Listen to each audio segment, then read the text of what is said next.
Assalamualaikum warahmatullahi wabarakatuh. A'udzu billahi minasy syaithanir rajim. Bismillahirrahmanirrahim. Ara'aital ladzi yukadzibu bid-din fadzalikal ladzi yad'ul yatim wala yahuddu ala ta'amil miskin fawailul lil musallin alladzina hum an salatihim sahun alladzina hum yura'un wa yamna'unal ma'un. Shadaqallahul azim. Bismillahirrahmanirrahim. Assalamualaikum warahmatullahi wabarakatuh. Waalaikumsalam warahmatullahi wabarakatuh. Alhamdulillahirabbil alamin wassalatu wassalamu ala asrofil anbiya'i wa mursalin wa ala alihi wa ashabi ajmain amma ba'du. Indahnya pada pagi hari ini Allah kembali pertemukan kita dalam kondisi sehat di acara ngopi, ngobrol perkara ilmu. Ngopi yuk. Sebelumnya saya akan menyapa terlebih dahulu Bapak Ustadz Ahmad Haris Riswanto. Assalamualaikum Pak Ustadz. Waalaikumsalam warahmatullahi wabarakatuh. Gimana kabarnya Pak Ustadz? Alhamdulillah sehat. Alhamdulillah sehat. Jamaah ibu-ibu yang hadir di lokasi gimana kabarnya Bu? Alhamdulillahirabbil alamin sehat. Semoga kesehatan ini juga dirasakan oleh pemirsa Simpo TV dimanapun berada. Nah, topik ngopi kita pada pagi hari ini adalah terkait tafsir tematik Al-Ma'un. Nah, untuk lebih jelasnya kita akan langsung mendengarkan dari Bapak Ustadz Ahmad Haris Riswanto. Silakan Pak Ustadz. Baik. Assalamualaikum warahmatullahi wabarakatuh. Alhamdulillahilladzi anzalal Qur'an hudal linnasi wa bayyinatin minal huda wal furqan. Summa salatu wassalamu ala sayyidina Muhammadin wa ala alihi wa ashabihi ajma'in amma ba'du. Jamaah yang dimuliakan Allah dan juga pemirsa Simpo TV dimanapun berada, semoga keberkahan dari Allah terus kita rasakan, amin ya rabbal alamin. Di pagi yang berbahagia ini kita akan membicarakan tentang tafsir tematik surah Al-Ma'un. Hafal Bu ya? Insya Allah hafal. Kok jawabannya pada kelunak-kelunuk? Ini udah pada mandi apa belum? Belum mandi kok ya cantik-cantik begini. Al-Ma'un. Kalau dulu orang kampung nyebutnya ara'aital ladzi. Karena dulu di kampung pokoknya nama surat itu yang awalan itu. At-Takasur ya al-Hakumut. Al-Bayyinah lam yakunil. Surah Al-Ma'un ini termasuk surah Makkiyah, turun sebelum Rasulullah hijrah. Termasuk di urutan 107 dalam mushaf Al-Quran kita. Dan asbabun nuzulnya, sebab-sebab turunnya dari surah ini adalah, dulu para pembesar-pembesar kafir Quraisy itu punya kebiasaan sering ngadain acara makan-makan. Makanya kalau kita sering kumpul-kumpul ngadain acara makan-makan, itu berarti dulu udah ada, yaitu para tokoh-tokoh Quraisy. Mereka kalau lagi kumpul-kumpul makan nggak tanggung-tanggung, mereka akan nyembelih atau motong hewan yang dagingnya paling enak menurut mereka. Ya mungkin unta atau kambing atau apa. Nah ketika lagi enak-enaknya makan ini, datang dua orang anak yang mohon maaf penampilannya baju putih sampai warnanya coklat. Mohon maaf, mungkin dia pilek, ingusnya sampai naik turun. Lah umpama ibu lagi makan sama teman-teman, datang dua orang anak yang model penampilannya kayak begitu, kalau ibu langsung tindakannya apa? Enggak makan lagi, apa bocah itu diusir? Apa langsung udah ayo sini makan bareng gitu? Kasihan ya. Berarti orang hebat. Kasihan Pak ya, kasihan. Ini kan baru contoh, kalau di dunia nyata pergi-pergi ganggu orang selera makan aja. Dan itu yang dilakukan oleh tokoh-tokoh Quraisy zaman dulu. 2 orang anak tadi yang datang, yang maksudnya mau meminta makan, diusir. Dan ternyata 2 anak tadi adalah anak yatim. Ketika info ini nyampe ke Rasulullah, kemudian turun ayat, Ara'aital ladzi yukadzibu biddin. Udah sampai situ aja dulu. Kayak pompa air yang udah lemah, dipancing dulu baru nyala. Ara'aital ladzi yukadzibu biddin, tahukah engkau siapa itu orang yang mendustakan agama? Kalau bahasanya dibalik, orang beragama tapi dusta. Tapi lafadz ad-din kadang dimaknai hari kiamat. Enggak selalu ad-din itu dimaknai agama. Misal dalam Al-Fatihah, Maliki yau, apa terjemahannya? Yang merajai hari kiamat. Tapi din kadang dimaknai agama, kadang dimaknai hari kiamat. Seakan-akan ayat ini memberikan pertanyaan, wahai Muhammad, tahu enggak siapa orang yang beragama tapi bohong dalam agamanya? Kelihatannya beragama tapi bukan.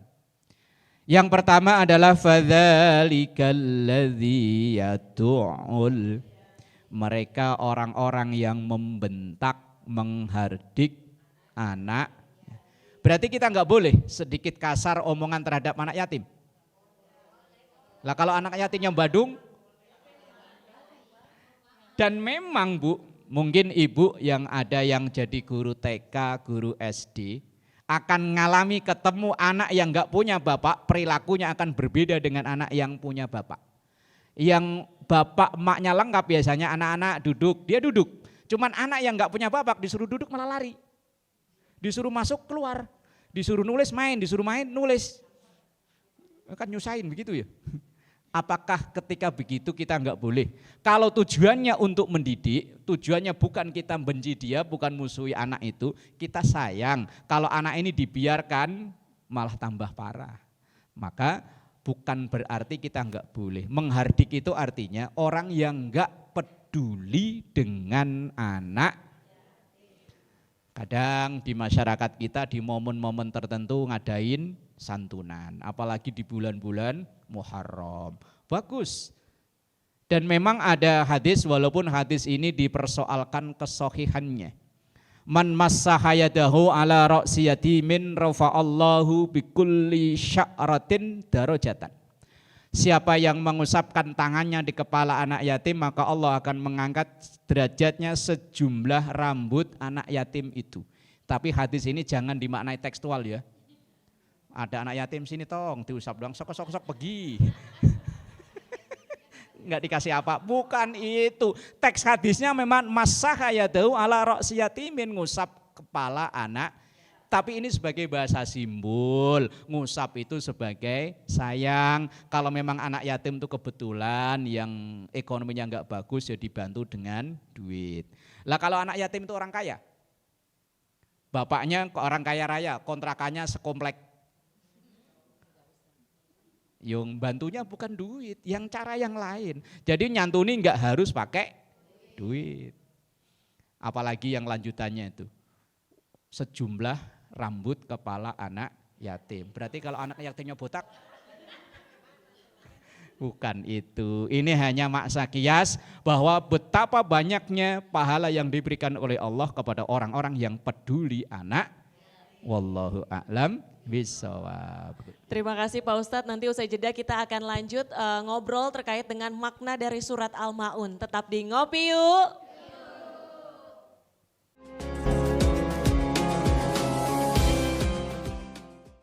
Alhamdulillahirrabbilalamin, kita masih dalam ngopi, ngobrol perkara ilmu. Ngopi yuk.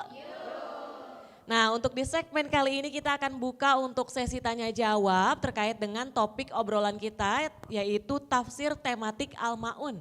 Akan dibuka untuk 2 orang penanya, silahkan sebutkan nama dan juga pertanyaannya. Assalamualaikum warahmatullahi wabarakatuh.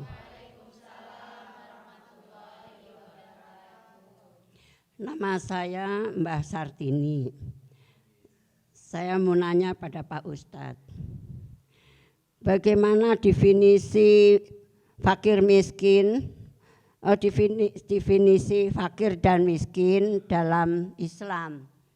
Mohon penjelasannya dari Pak Ustadz. Assalamualaikum warahmatullahi wabarakatuh.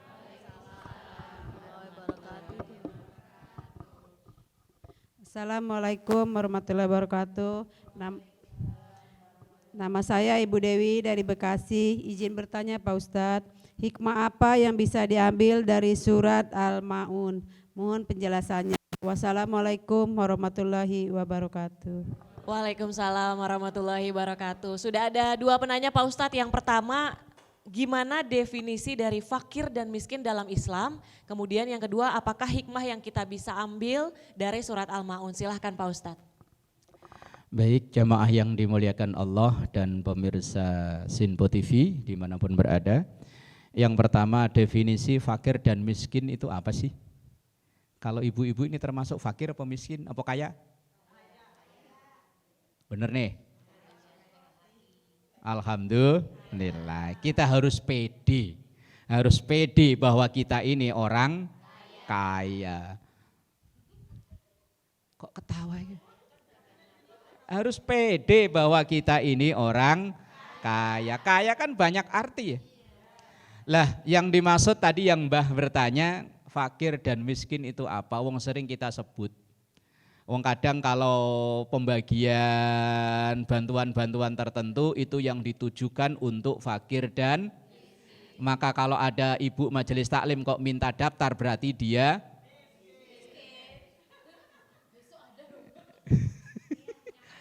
itu tabung gas yang warna hijau itu tulisannya subsidi untuk rakyat. Maka jangan ngaku kaya kalau di rumahnya masih ada tabung gas warna hijau.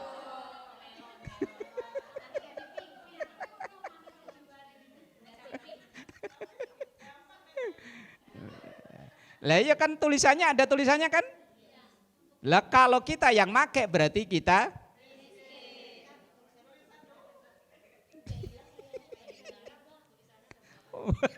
ya itu karena malu. Ya Allah, begini Ibu, fakir itu adalah seseorang yang kebutuhan sehari-hari terus berjalan tapi penghasilan sama sekali enggak punya. Itu namanya fakir. Maka kalau ada bantuan apa-apa ini yang diprioritaskan, ini yang didahulukan. Jangan orang yang punya gelang dari sini ke sikut masih ikut ngantri. Minta ngantri bantuan pakai HP yang 15 juta. Selfie, ya Allah. Fakir itu orang yang sama sekali enggak punya penghasilan, sementara kebutuhan makan, kesehatan, tempat tinggal dan lain-lain tetap jalan. Itu namanya fakir. Yang kedua, miskin. Miskin itu orang yang penghasilan ada, cuma terkadang enggak cukup untuk memenuhi kebutuhannya. Misal bukan kebutuhan loh ya, bukan keinginan loh ya. Kebutuhan makan. Kita kebutuhan makan paling sekali makan berapa sih? Paling 10.000 cukup ya. Yang bikin mahal itu kan keinginan. Lah iya, yang bikin mahal itu keinginan, kalau kebutuhan enggak banyak. Lah yang dimaksud di sini adalah orang yang untuk mencukupi kebutuhannya kadang penghasilannya kurang sehingga ia terpaksa gali lubang. Lah ini yang disebut dengan miskin. Lah kalau kita ini loh. Yang tahu kita kan kita sendiri ya. Misalnya mohon maaf yang ibu yang berbagi tugas dengan suami. Suami yang keluar rumah mencari nafkah, ibu yang bagian mengelola, bukan nganggur. Makanya kadang saya kalau ada seorang suami ditanya, "Bang, istrinya di rumah?" "Istri saya nganggur." "Nganggur gimana? Wong kerjaannya malah dari enggak kelar-kelar ya." Dari suami masih tidur dia udah mulai kerjaan. Sampai suami tidur kembali kadang dia belum kelar, mosok dibilang nganggur. Bagi tugas. Yang suami keluar nyari rezeki, ibu yang di rumah yang ngabisin. Lah seandainya ibu kan tahu ini penghasilan suami berapa. Maka agar tidak masuk dalam kategori miskin, ya bagaimana caranya supaya kebutuhan cukup bukan keinginan. Kita kalau cuma butuh makan, seberapa sih makan sehari-hari? Cuman kadang keinginannya, HP udah punya karena dibilang HP jadul mah buat foto burem. Tuker, akhirnya foto ya HP yang jadul buat DP. Beli HP yang buat foto ngejreng, padahal diedit kayak apapun wong kita tetangga.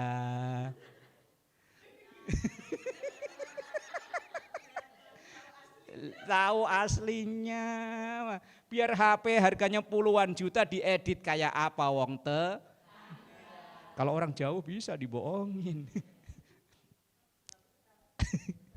Itu kategori fakir dan miskin.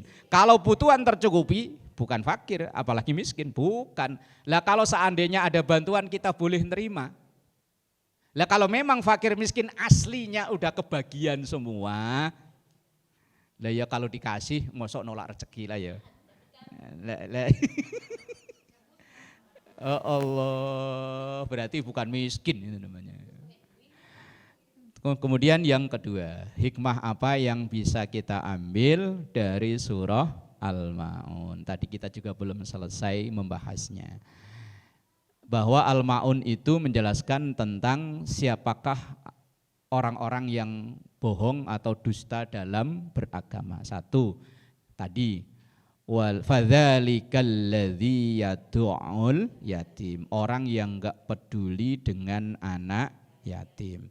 Yang kedua, wala yahuddu ala ta'amil miskin, orang yang enggak mau ngajak bareng-bareng berbagi dengan orang miskin. Tapi alhamdulillah, beberapa dekade terakhir ini saya melihat di real kehidupan masyarakat, kepedulian sosial semakin tinggi. Apalagi dulu waktu Covid, begitu banyak kita jumpai di jalan-jalan komunitas-komunitas tertentu yang kemudian masak apa dibagi-bagi. Kemudian sekarang sering saya ngelihat di masjid-masjid ketika selesai sholat Jumat ada program Jumat Berkah. Ini dalam rangka untuk kita bareng-bareng membantu saudara-saudara kita yang dalam tanda kutip ekonominya kurang beruntung. Dan ini yang diajarkan oleh Islam, bahkan sampai diancam orang yang enggak peduli dengan anak yatim, dengan orang miskin, maka ia termasuk beragama tapi bohong. Apalagi dengan tetangga atau keluarga terdekat. Dan yang diprioritaskan ketika kita mau berbagi adalah keluarga.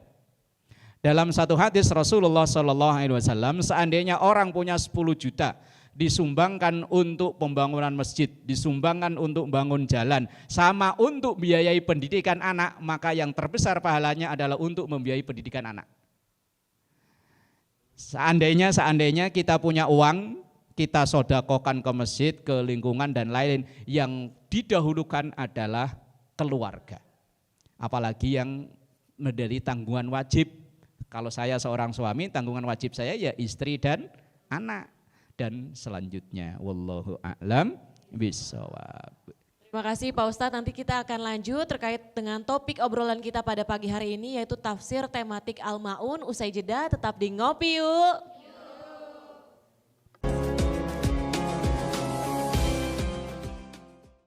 Pemirsa Sinpo TV dimanapun berada, kita masih dalam Ngopi, ngobrol perkara ilmu. Ngopi Yuk. Alhamdulillahirrabbilalamin, kita sudah berada di segmen terakhir. Kita akan mendengarkan lebih lengkapnya lagi terkait dengan tafsir tematik Al-Ma'un. Silahkan Pak Ustadz. Jemaah yang dimuliakan Allah dan juga pemirsa Sinpo TV dimanapun berada. Tadi kita di segmen sebelumnya sudah sampai di ayat yang ketiga. Kita lanjut di ayat yang selanjutnya. Fawailul lil musallin alladzina hum an salatihim sahun.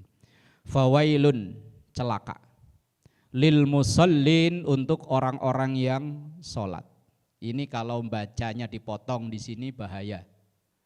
Seakan-akan ancaman akan memperoleh kecelakaan adalah orang-orang yang rajin.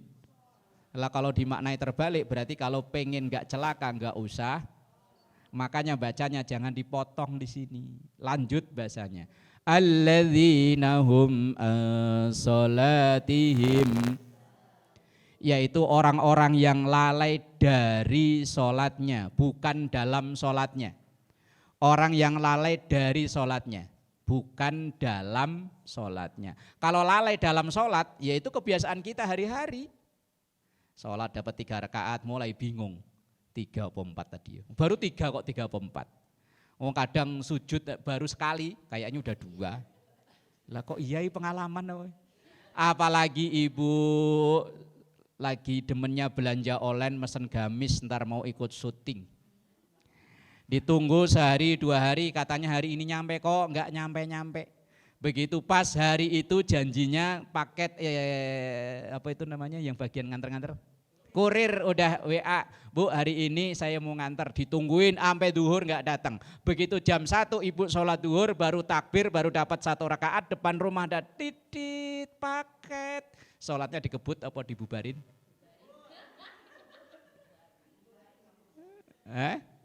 Bubar ya? Iya.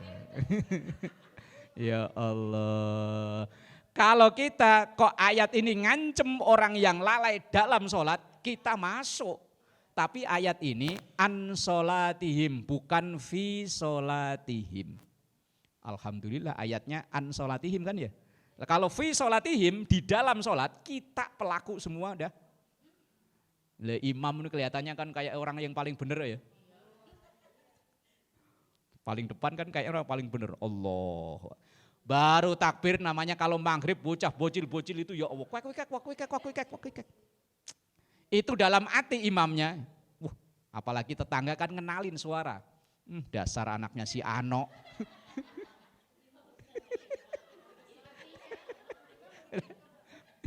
Awas ntar selesai sholat omelin.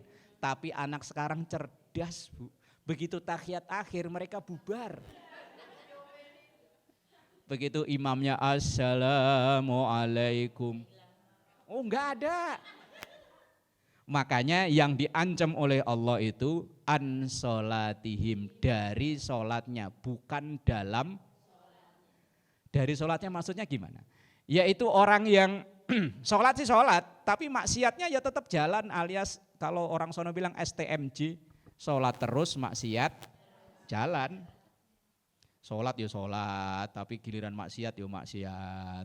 Habis sholat bawa HP, bawa keluar duduk di pojokan, masang slot. Na'udzubillah. Sholat ya sholat, begitu keluar selesai jamaah langsung buka mau kena, nanya sebelahnya, Bu tahu nggak kabarnya anaknya si itu? Gibah. Itu namanya yang alladzina hum bukan fi sholatihim. Kalau fi sholatihim kita masuk. Alladzina hum yura'una wa yamna'unal ma'un. Termasuk orang yang mendustakan agama, orang-orang yang yura'un. Ia mau berbuat kalau ada yang ngelihat. Dan yang terakhir wa yamna'unal ma'un, orang yang nyegah, ngalang-ngalangi orang lain bantu temennya. Dengan omongan enggak usah dibantu, orangnya kayak gitu. Itu termasuk orang yang mendustakan agama. Wallahu a'lam bissawab. Terima kasih Pak Ustadz, semoga kita semua ini dijauhkan ataupun tidak termasuk kategori dari orang-orang yang mendustakan agama. Dan semoga topik obrolan kita pada pagi hari ini bisa bermanfaat bagi seluruh pemirsa Sinpo TV dimanapun berada. Saya Tiara Dianti, mewakili kerabat kerja yang bertugas pamit. Terima kasih, wassalamualaikum warahmatullahi wabarakatuh. Astaghfirullahaladzim lakal ma'bud ya dzal jalali wal ikram. Bismillahirrahmanirrahim. Alhamdulillahi rabbil alamin. Allahumma salli ala sayyidina Muhammad wa ala ali sayyidina Muhammad. Rabbana taqabbal minna innaka antas samiul alim wa tub alaina innaka antat tawwabur rahim. Rabbana atina fid dunya hasanah wa bil akhirati hasanah wa qina adzabannar. Walhamdulillahi rabbil alamin. Salatullah salamullah ala taha rasulillah